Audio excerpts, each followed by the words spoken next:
jeigu migracija yra judėjimas, o judėjime yra noras kažką pažinti, tai automatiškai turbūt atsiranda gretinimas.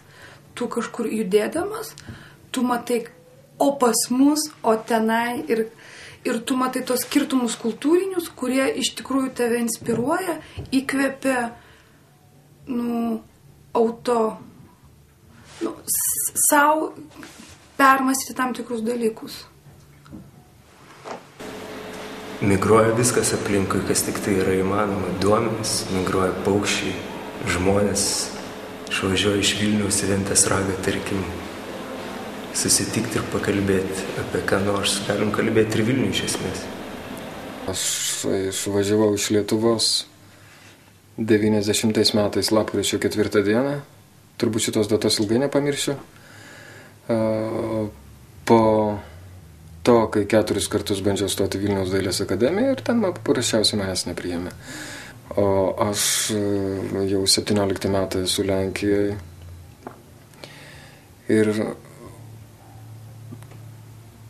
tiesą pasakius, kasdieniniam gyvenime man tos Lietuvos trūksta. Migrantai yra tie žmonės, kaip galėčiau migrantus sulyginti su augalais, kuriems netinka klimatas ir, ta prasme, vietoj to, kad jį keisti, jie tiesiog važiuoja ten, kur klimatas, ta prasme, persikėlė ten, kur jiems klimatas yra palankesnis, geresnis. Bedėstydamas Kaune kažkaip turėjau irgi pažįstamų, su kuriais šnekėjau ir visi sakė man, kad išvažiuok, ir taip kažkaip natūraliai pradėjo ta mintis vystytis toliau ir po to žiūrėjau, kur išvažiuoti ir pagalvojau, kad į Varšuvą būtų kažkaip man patogiausia išvažiuoti, paprasčiausiai per ankštą pasidarė gero Lietuvoje.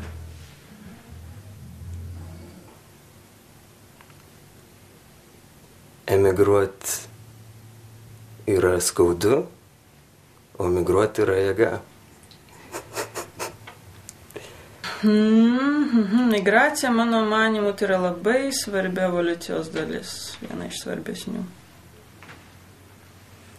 Migracija tai yra mitas ir jos, tai yra vėlgi, sakau, nuo žmogaus, o ypač nuo menininko.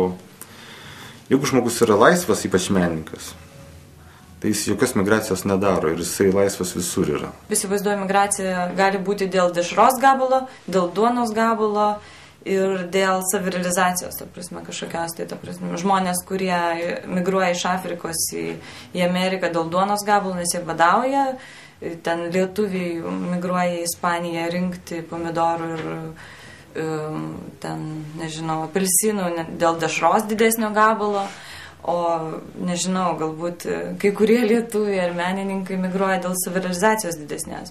Tai yra skirtingos vertybės ir skirtingi požiūriai į gyvenimą ir skirtingi ieškojimai. Migracija gali būti kažkokia platesnė prasme ir siauresnė, tai labai sudėtingas klausimas.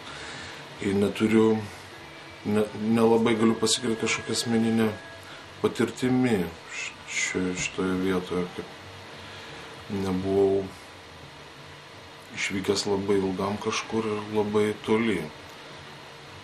Migracija tai yra receptas, kad pašalinti provincialumą ir apskritai atidaryti toms erdvėms ir netgi ištrinti tam tikrą nepilnavertiškumo kompleksą iš žmogaus sąmonės ir pasąmonės.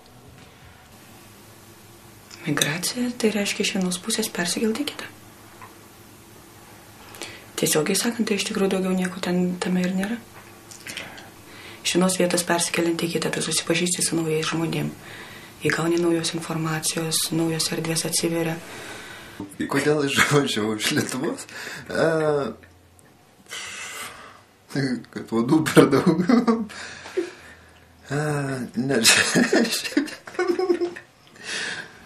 Šiaip jau gal... Migracija šiais laikais tiesiog, netgi ne šiais laikais, visada buvo pakankamai natūralus dalykas. Lietuvoje migracijos klausimas galbūt ekonominiam lygmenį turi tam tikrą neigiamą prasme, tačiau meninėje erdvėje ji yra tiesiog būtina. Jei ne geografinė prasme, tai vidinė prasme migracija vis tiek egzistuoja. Manau, kad profesiniu atveju yra migruojama, kai nesmeninė, bet profesinė, yra migruojama tam, todėl kad projektai kitur, tarkim, aš nežinau, darbas, taip susidaro, poilsis, tai gal ne migracija, gal kelionė. Nes ta migracija, aš nelabai, man neaišku, tai žinai, problema iš tikrųjų. Migracija yra būtinybė, nes jeigu migracija yra judėjimas,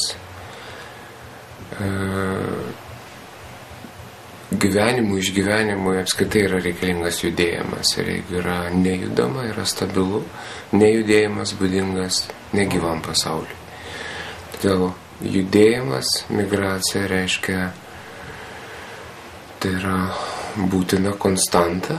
Jeigu to nevyksta, vadinasi, yra negyvi procesai. Migracija tiek fizinė prasme, geografinė prasme, tiek ir mentalinė prasme, ir patinkime proto veiklos prasme.